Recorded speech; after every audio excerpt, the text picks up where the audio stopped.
In this 12-part series as we unpack the concept of contributive citizenship and get closer to the man behind the term, Mpho Makwana.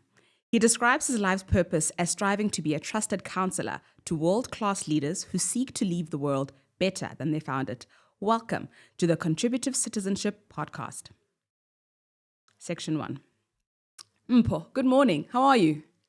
I'm good, thank you, Cynthia. And how are you? How's your day going so far? All good. All good. The So way a Friday morning should be, I suppose. Very relaxed and very chilled. So for many of us, we know you as the chair of chairs, having chaired your fair share of the top 40 JSE listed companies and state-owned enterprises, from the Nedbank Group to South Africa's power utility Eskom, from the Nelson Mandela Children's Fund to Epitome Investments, which you also founded. Your service to South Africa is deep and wide. But let's start at the very beginning. Where are you from, and how would you describe your heritage? No, thank you very much. I think the conversation on contributive citizenship would be incomplete without going back to the foundations of it. And so your question comes quite handy in that it actually helps us to circle back to perhaps where it all started for me.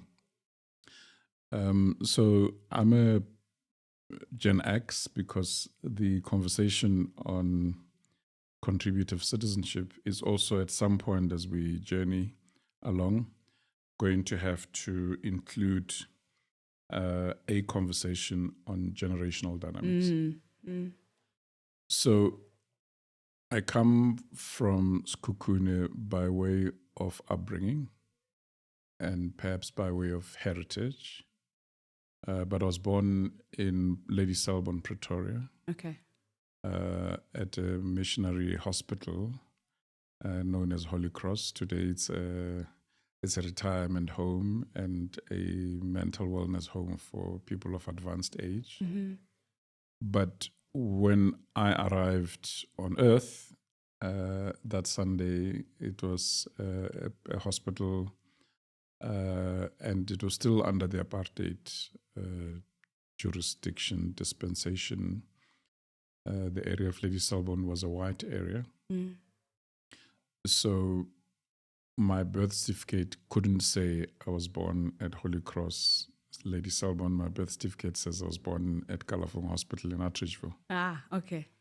But in part, my mother was a nurse and a trainee, and she had done some of her training there at Holy Cross. And so I guess in today's language, you could say she used a bit of staff benefits to ensure that I was born there where she felt most comfortable. But if I go broader to your question, the Makwana name, as a clan, we are people of the East. Okay. So any Makwana generally comes from the Lydenburg, and a good number of us are located in the Leulu Mountains in Sekhukhune. My family unit, in terms of my great-grandfather's family unit, were farm workers in Lydenburg. Okay. He himself was a farm worker, but his father and his father's father, by way of calling, were spiritual healers in the traditional sense of traditional healing. So again, talking of heritage, our family totem is the lion. Aha. And I'll come back to what all this means. So any Makwana knows that they carry with them the lion spirit with them. And so that's firstly where the roots are. The second part, still sticking to the paternal side, is that on the paternal side, my paternal grandmother is a descendant of the Petla family heritage. They ruled the valleys of Lydenburg, where we came from, in a realm that was known as Rasdikana, also in Lydenburg. The farm name, because everything had a farm name in the past, was Osuk. And so they too, today they are near the Nebo district area in a village called Mahopeng. So Mahopeng is the home of the Petla kingdom, as it were. Some of them have relocated back to the valleys of Lydenburg when land claim processes occurred and some land restitution occurred. They too carry the lion as their totem. As their totem. So from my paternal side, one can say I inherit a double dose of the lion spirit. On my maternal side, my grandfather on the maternal side is Emochawe from Ramphahlele.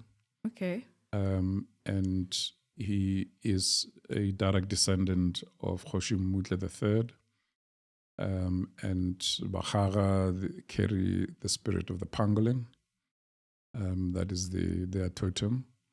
And on my mother's side, my maternal great-grandmother comes from the Mujapelo. She married into the Mujapelo, but she is daughter from the Lohodi clan, which was also a broad sort of royal house which continues to exist around the Maleji area.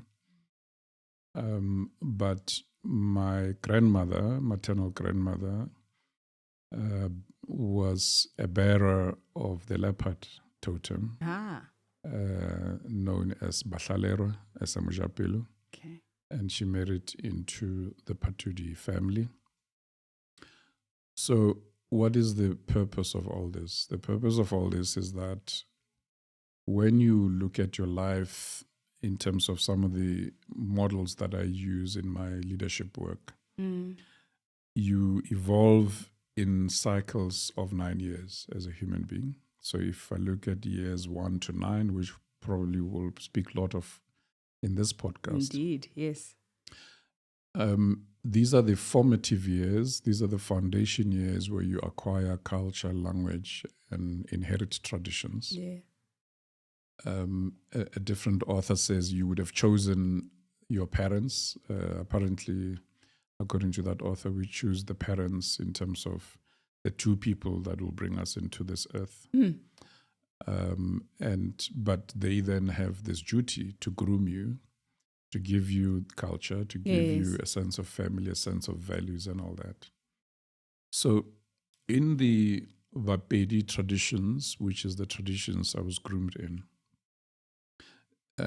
it is broadly similar in the broader Sotho Tswana categories. In fact, in all African spheres, the grandmother, both maternal and paternal, plays a symbolic role in grooming you, in giving you those foundational values. Especially if, like me, you're a Gen X, where both parents would have been working professionals. So initially, the people you would have stayed home with would have been your grandparents. And so the grandparents fulfill a certain role. Then the other people that fulfill a critical role is the Rakhadi. Because Rakhadi in the Sotho languages means the one who reprimands, because Hokhala is to reprimand. Lo khalema almost. Yes. Okay. So that was the trusted advisor and trusted reprimander. Okay. Whereas Malome in essence means two things. Malome is your a male mother, because they would have been your mother's sibling, and therefore if you needed any softer maternal advice, you would rush to Malome. To Malome. Given that Rakhadi would have hollered you. So, but the Malome is also, on the other hand, also a disciplinarian. So you had these two systems to both coach you. So in essence, those were our first life coaches, Rakhadi and Malome.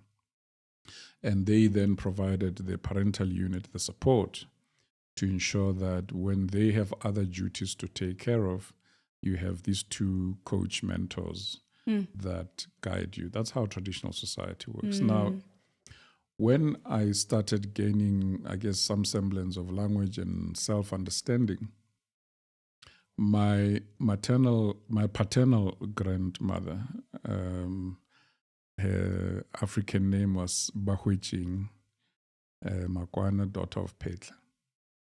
Her praise name, Nahlabagadi Amudia, was the person who foundationally played a critical role in my upbringing. So didn't have the benefit of crash and those, so spending time with grandmother was important. Yeah.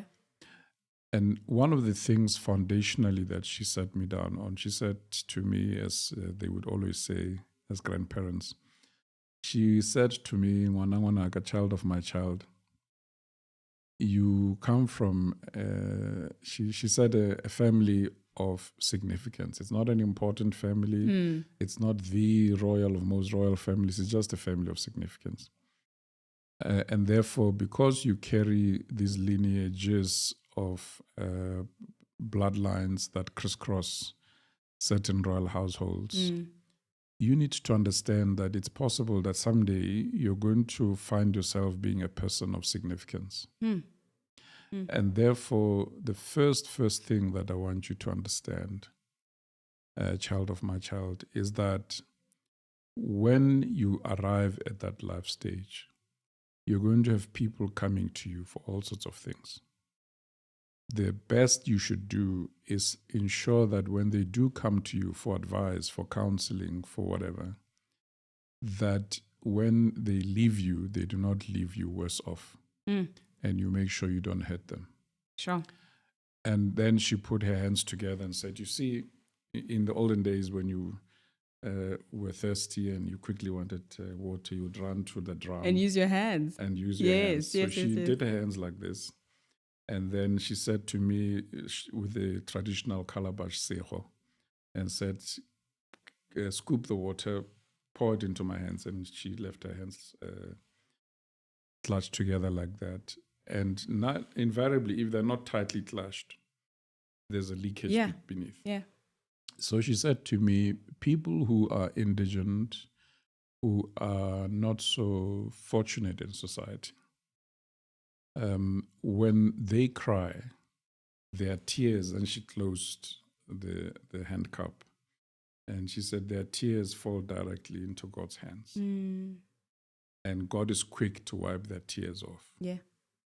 So it is for that reason that you must know that if you do something dishonorable to them, when God wipes their tears off, it will rub off you. And when it rubs off you, it will not be good luck. Wow.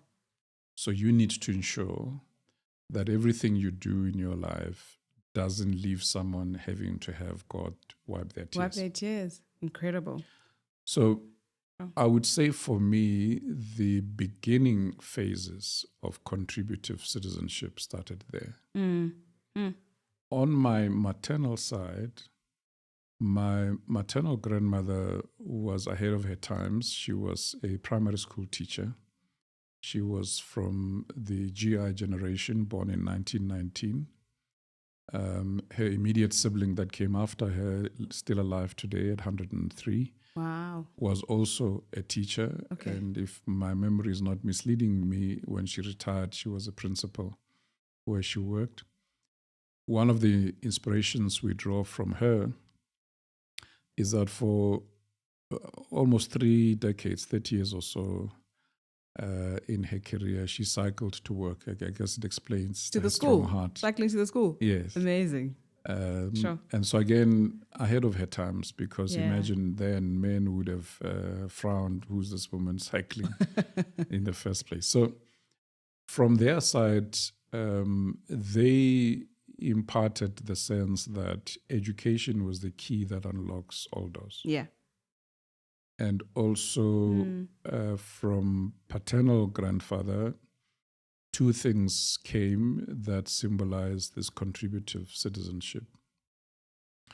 One, he was the eldest son of a chief, and therefore, by birthright, he would have ascended to the throne of his father's kingdom. But he kind of sat down with his father and said, there's a new nobility that I'm going to pursue called education. So important is that nobility that once you have acquired it, nobody can take it from you. Yeah.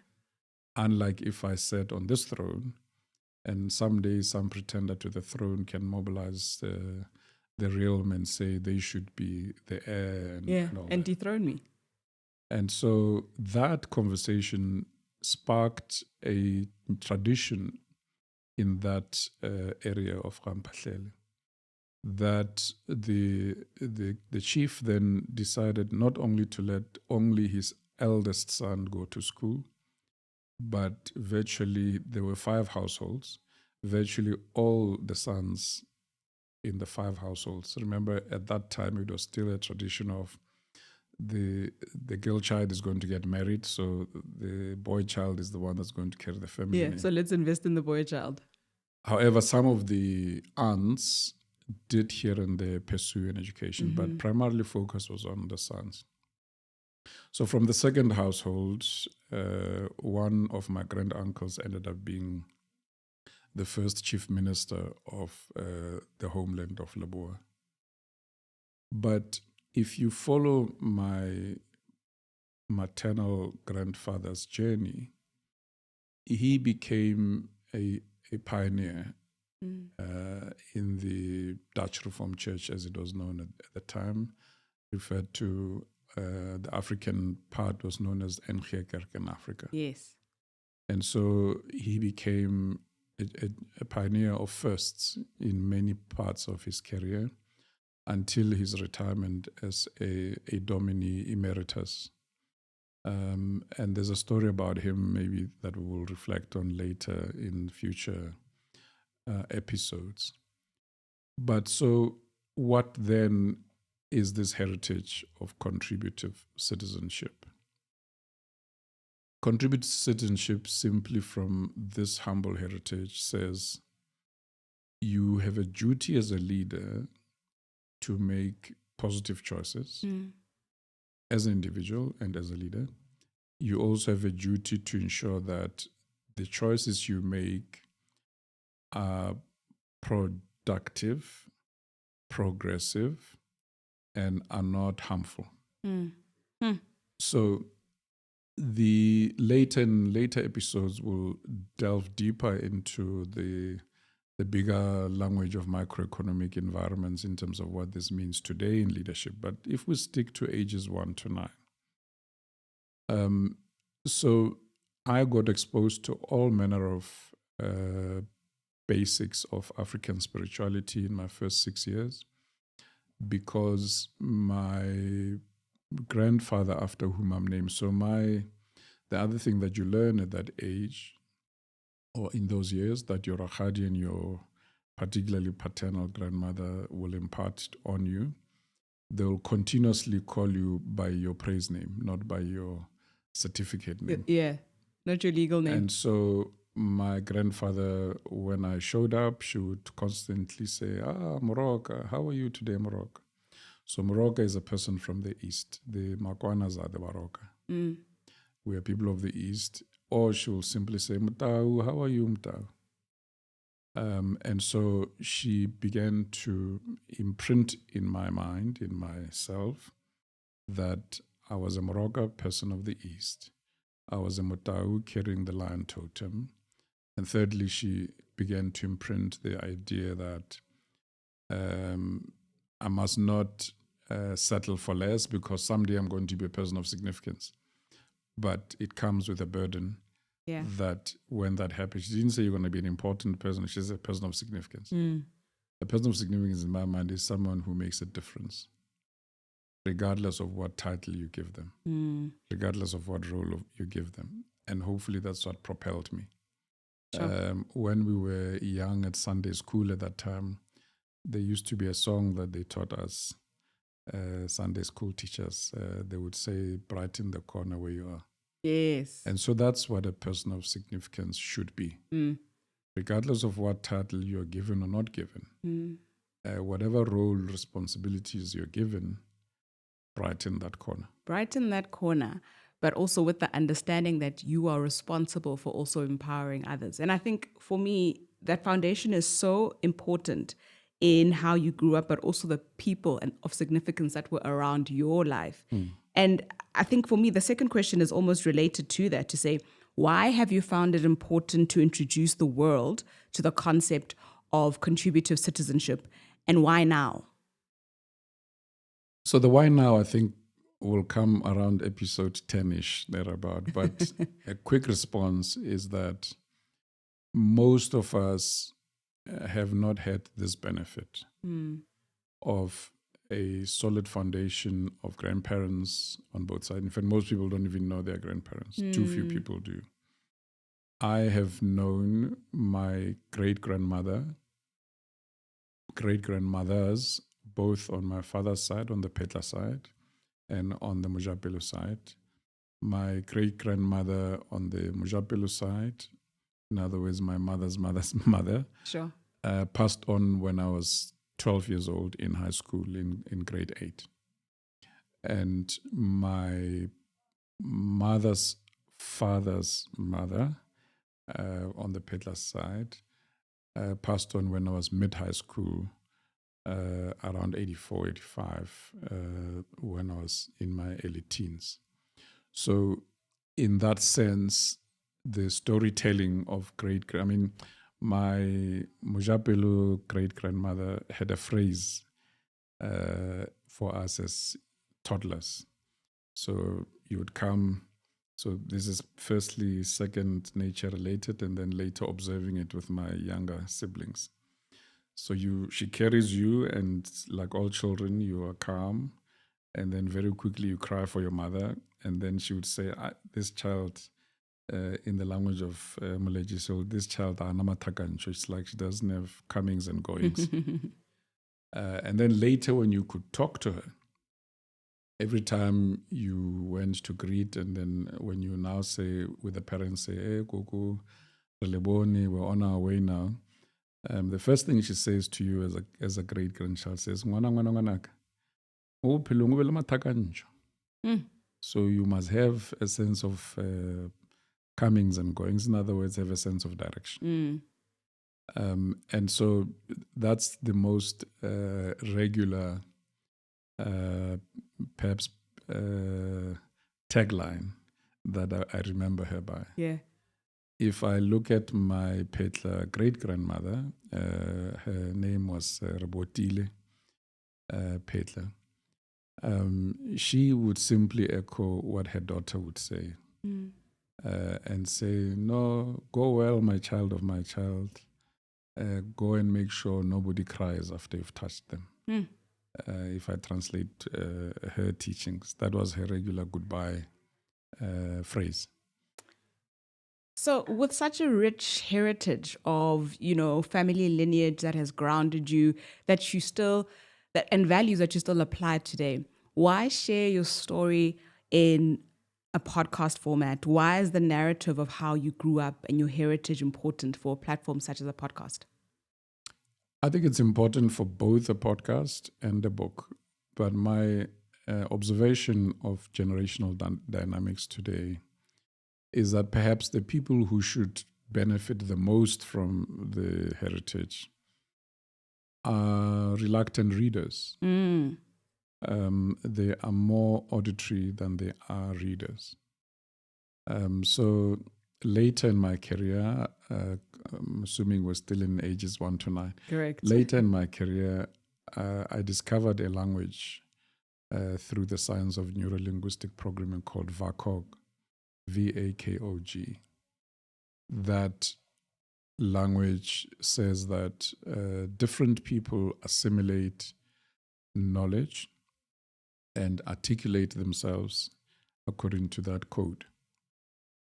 There are those that articulate themselves visually and also absorb knowledge visually.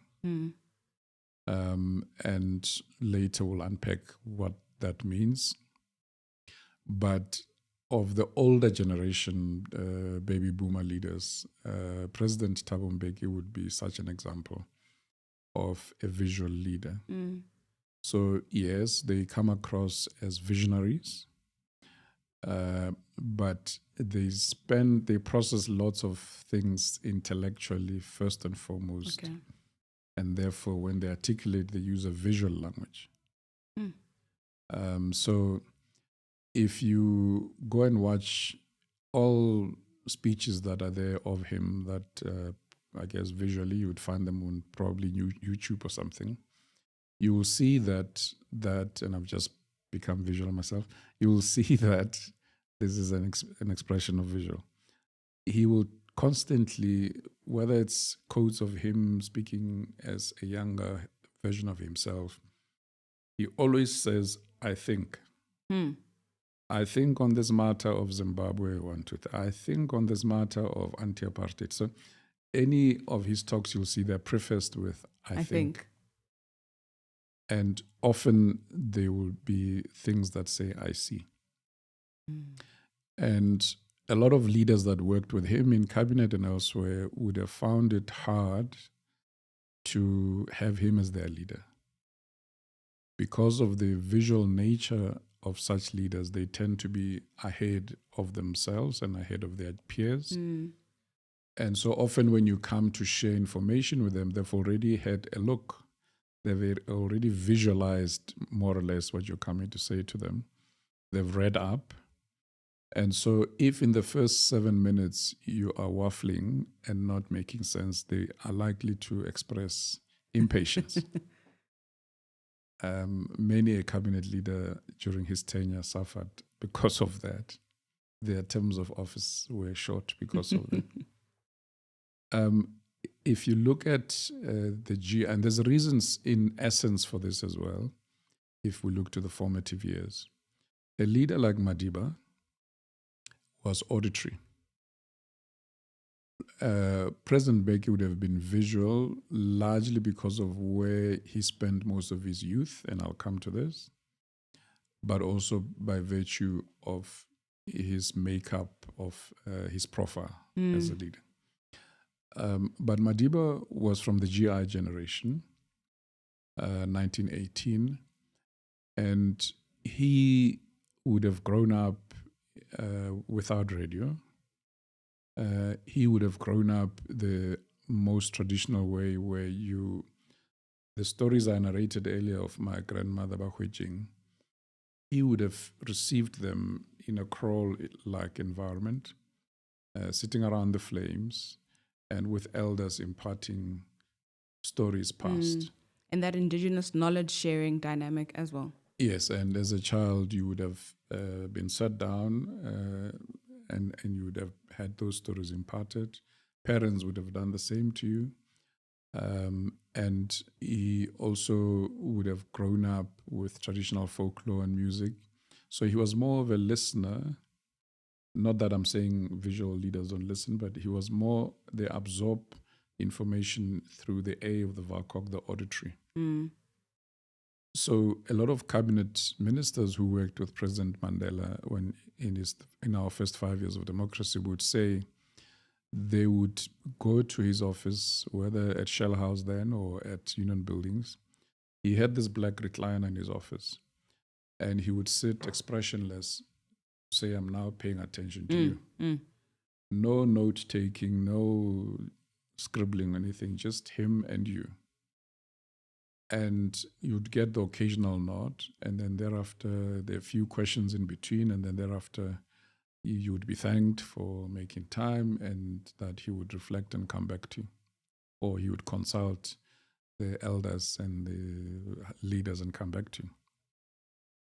Only for you to, I guess, on your way back to your car as a cabinet leader was an NEC say, yeah, you see this old man, I poured my lungs out, he didn't even take notes. And to the surprise of these guests, once they popped up, they get into their car, those big Motorola's of the early 90s of democracy, the cell phones that look like the one that bricks. looks like bricks.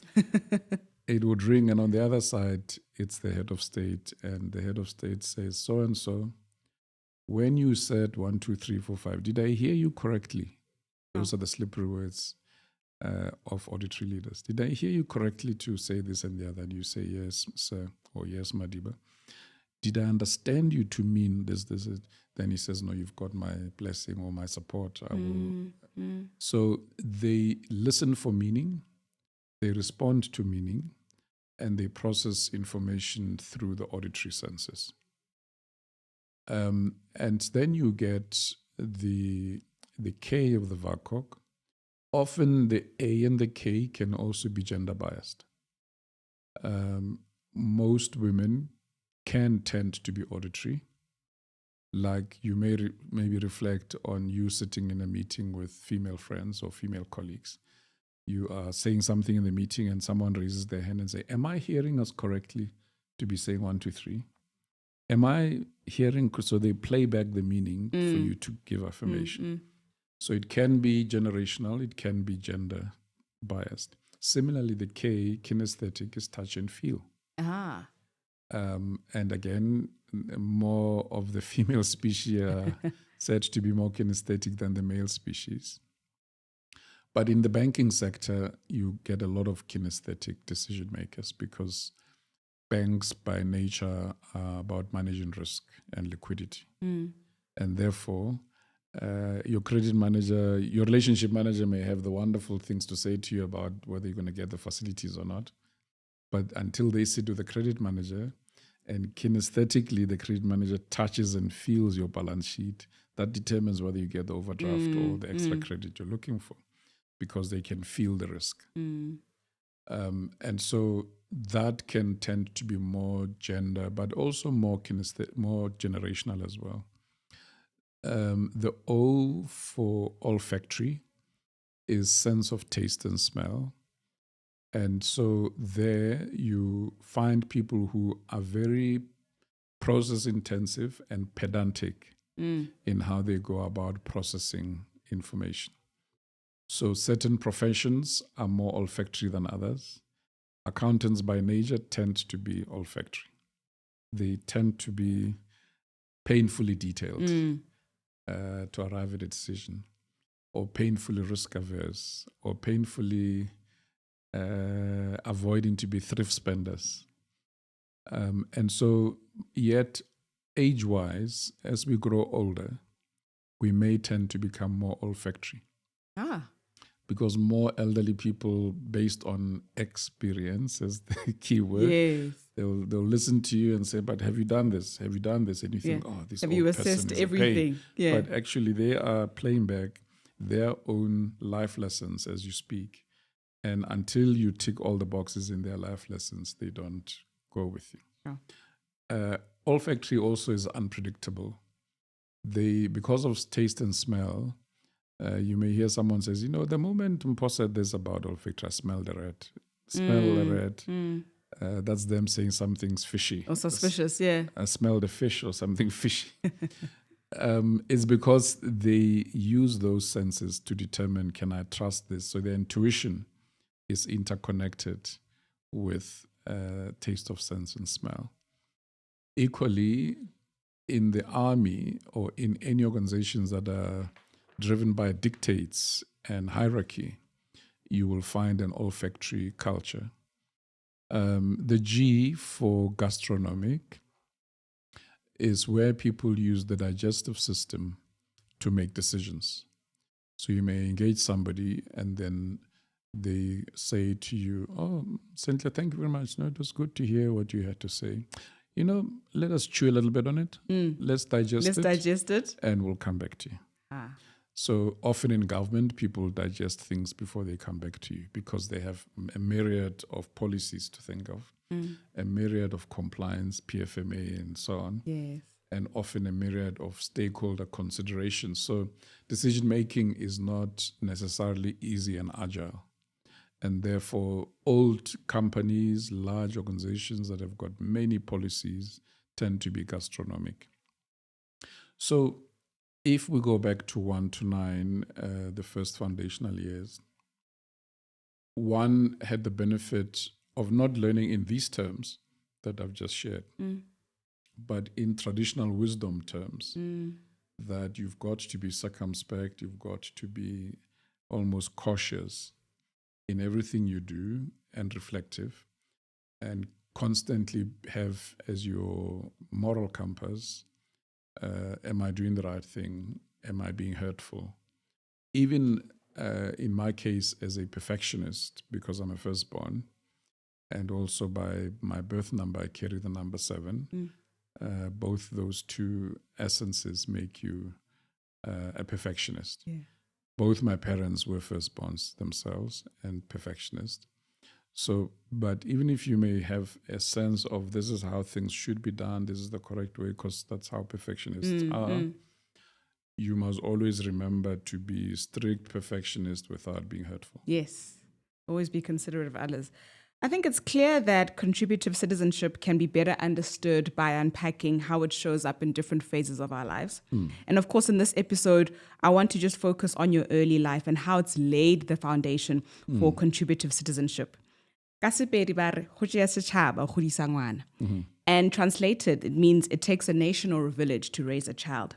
And as we unpack Mpho's origin story and reflect on how we, as an African society, have a shared responsibility in interacting positively with children and young people, for them to experience and grow in a safe and healthy environment, I want to ask you, Mpho, what is your earliest childhood memory, and how has it shaped your childhood and who you are right now?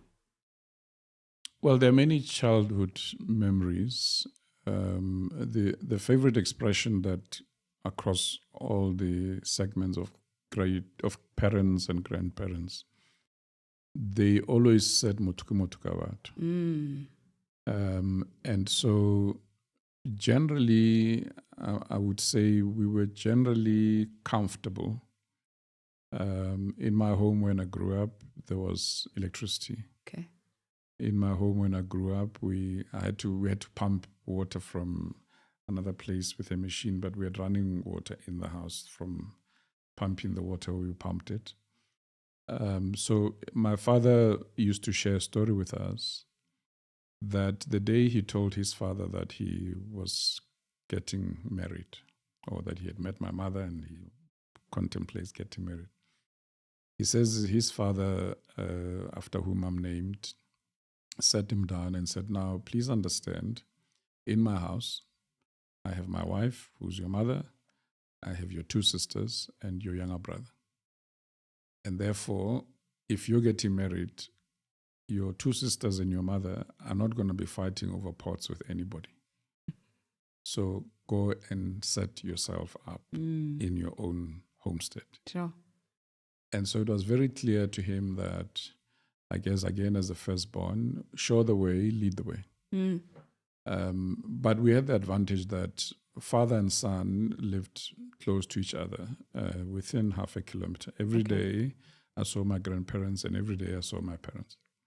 So that sense of being comfortable under your skin, in my view, you get from when you can see both generations in that way, and you get advice from both generations daily. So that is the one part. My maternal grandfather had an idiom he lived by, which is also from the Spedi proverbs and idioms, which his favorite expression, he would just say it in short and say, it would come in where you're sleeping, or as you were, wiping your snot and so on, he would say, "Morning, son, morning," and you say, "Mafatwa khwale." So the full expression is "Mafatwa khwale ke sa le go sasa." So that is the Spedi version of the earliest bird catches the fattest worm. And so he emulated this example. He was a Muruti. His wife was a teacher. Wherever they lived, because as a priest dominier, they moved around. Wherever they lived, he woke up like clockwork every morning just before 5. When grandmother was preparing whoever of my mother's younger siblings that would have been requiring assistance to be bathed, washed, prepared for school, he would wake up, put pot on the stove, cook soft porridge. They ate white soft porridge, but it would have been fermented, so motoho or maize meal. He would put a pot of tea, and remember, this was the days when they used those old stoves, Dover and Yes, the others. dough with the coal-fired ones. And so he would go out, chop the wood, bring the coal, set it up. And so by the time everybody wakes up, there's a big pot of water in case the tap waters have run dry with cold water. You could top up from the stove, but there would be a pot of soft porridge there. There would be tea, it was rooibos, that was their trademark tea. And then there would be bread and butter and jam on the table. So everybody knew they wash, they get ready. When they get to the kitchen, that's what they'll find. They get ready for school and off they go. As grandkids, we used to enjoy visiting grandparents' house because that's where we get spoiled like that every morning. Yeah. And so he broke traditional stereotypes without making a song and dance about it. All his sons, and by extension, all of us grandsons, were taught that when you're at home, maybe as we got married, we got lazier, but when you're at home, there are no chores that are reserved for girls or boys. So we grew up knowing how to wash dishes. We grew up knowing how to clean the house. And if then there's sisters or cousins that clean the house, you go out to do the garden. So he grew up with that ethic, or he raised his children rather with that ethic, and his grandchildren with that ethic. And so all those then unwittingly make you realize wherever I am, I should earn my keep, I should contribute. So contributive citizenship in the house starts with little things like those. Preparing people to know they each must do their chores, or each must contribute their fair share. And fair share is the key word I'm going to be using in all these episodes. In the home, you become a contributor in the house by contributing your fair share of the domestic chores. Later in society, you become a contributive citizen by contributing your fair share in terms of activism around key issues that impact society. And so it goes at work, and so it goes later when you become a provider yourself. You're listening to the Contributive Citizenship podcast, and we're journeying through the life and times of Mpho Makwana. Education happens in and outside of the classroom. And I think, Mpho, because of your foundation and your heritage and how you grew up, you've had such a beautiful privilege of seeing different dynamics in the gender sense and workplace.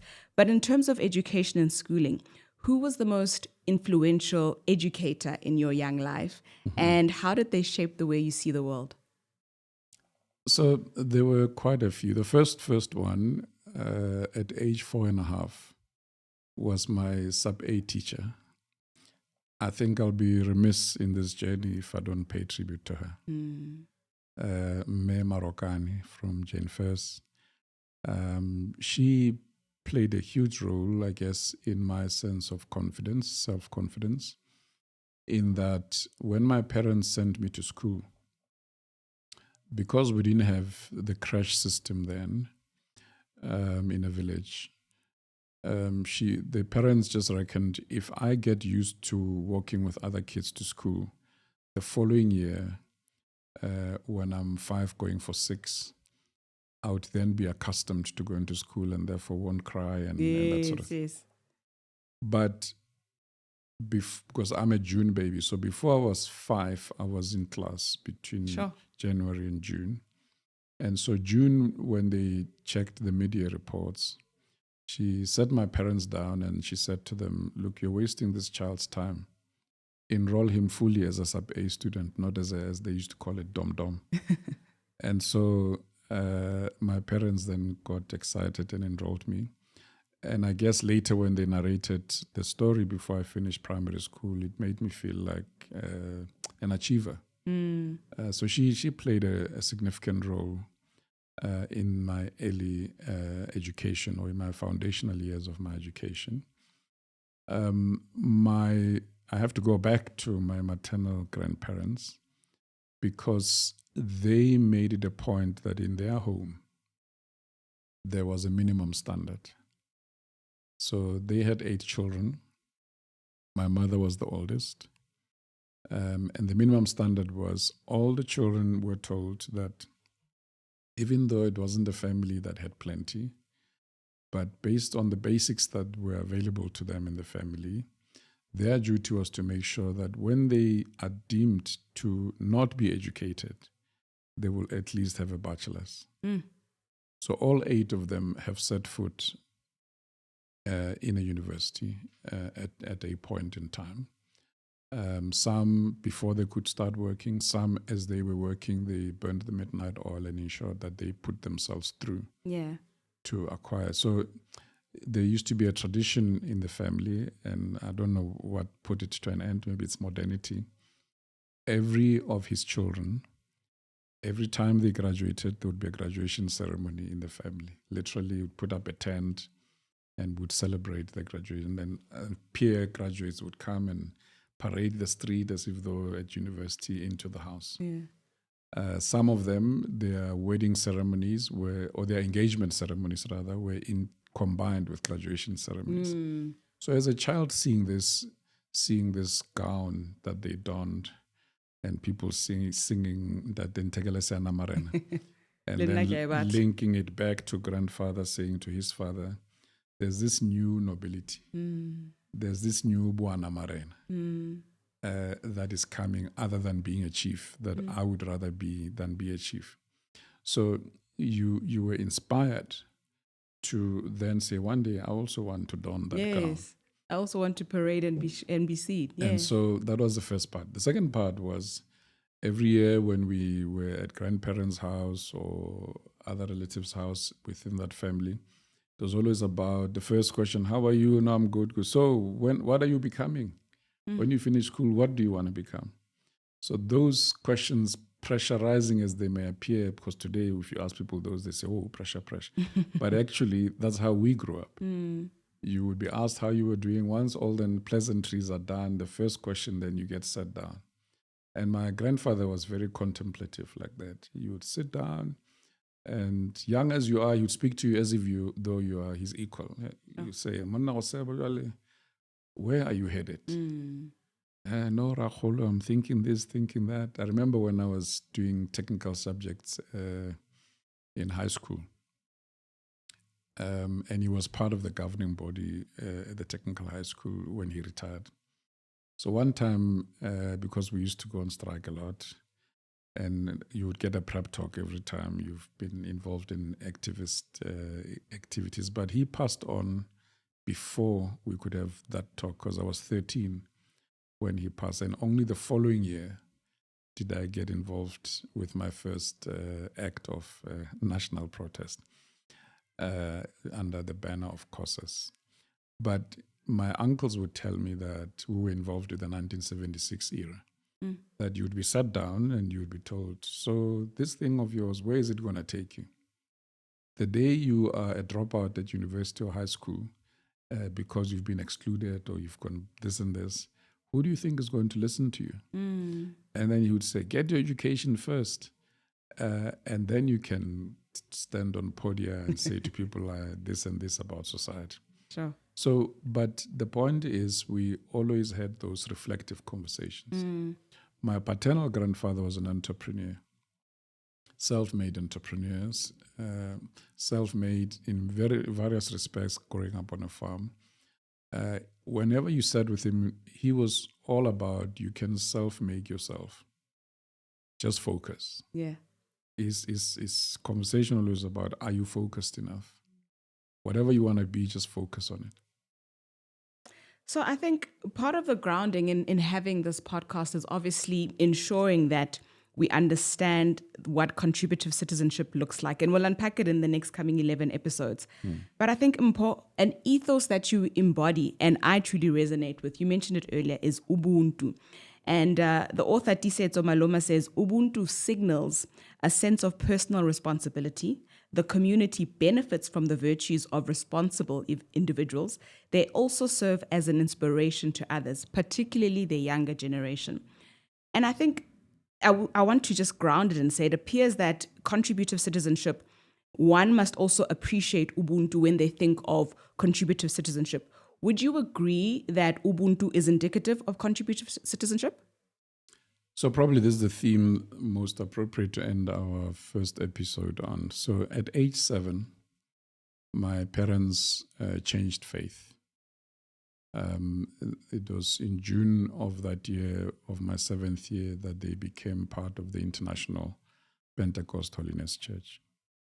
And so the thing that changed for me, firstly, the very, very first day when they said, in July, when they said to me, we're no longer going to where we used to worship in the Methodist Church, we're going to Meadowlands for a month-end service that July. And we drove all the way from Skukuni to Meadowlands, was when I heard my first time hearing the teachings of His Grace Comforter F.S. Modise. We were little children, and so in front of the altar, there was a little carpet that we would be set around the pulpit.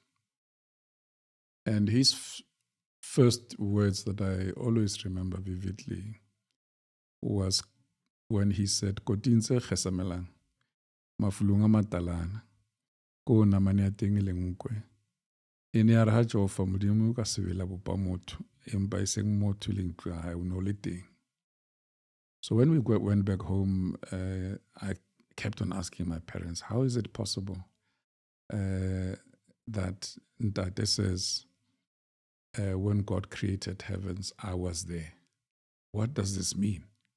I'm only 6-7 years old now. What does this mean? And so over the years, you then got to understand that all that it means is that we carry the Spirit of God in all of us. And therefore, back to Koko Bafedileng's teachings, the teachings then says, how can you purport to honor the God that you cannot see if you cannot honor the saint that's sitting in front of you? Because all of us here as human beings are carrying that great symbol, power of God in us. So Ubuntu for us starts there. And His Grace Comforter F.S. Modise taught us also that o sebeletsa Modimo, ko o sebeletsa motho o sa mo tsebeng. Hobane ha o sebeletsa motho o sa mo tsebeng, ko hona o sebeletsa Modimo. So serving persons unknown to you. Ubuntu requires us not to have bias. So I must not show my Ubuntu because I know you. Yes. I must show you my Ubuntu because you're a passerby that I don't know, that I just happen to bump into. Subsequently, different spiritual leaders that have had the spirit of the comforter in them, successive comforters, Comforter M.G. Modise and Comforter F.L.G. Modise, have reinforced those teachings. But most importantly, they've also said, as it says in the Bible, you must always in your home be enthusiastic to receive guests, as the scripture says, lest you receive angels among them without knowing. Sure. So that was our home. Our home was like a halfway stop guest house. I saw people from all walks of life coming into our home, passing on to other districts and so on, just stopping to ask for water, to say hello. They would say they've come to say hello to cousin or to aunt this, but often it was just to get a bit of comfort in a home they know. Yes. Or sometimes just to ask for overnight accommodation. And so we've had many guests come into our home that were unexpected guests that we've received, like you would receive angels. Mpho, thank you. In this first episode, we've allowed ourselves to get just a little closer to your origin story and immersed ourselves in your early years. Through your reflections, we've also been introduced to the concept of contributive citizenship. In the next episode, we move on to another aspect of your life and tap into the phase of your life between puberty and your teenage years and explore how contributive citizenship showed up in those years and your experiences that you gleaned on. It's a wrap on the first episode of the Contributive Citizen podcast. Mpho, thank you for your time. Thank you for honoring us and your vulnerability on your heritage. It's greatly, greatly appreciated. My name is Sintle Nal, and we're on a journey through the life and times of Mpho Makwana. On the next episode, we delve into Mpho's life, into teenagehood, a bit on puberty, and unpack his thoughts and thinking around how we choose the family that we're born into, and also really unpack what it looks like to grow up in an apartheid South Africa and the choices that a young Black man is faced with in that area. We thank you for tuning in, and please join us for the next episode. Awesome. We went a little bit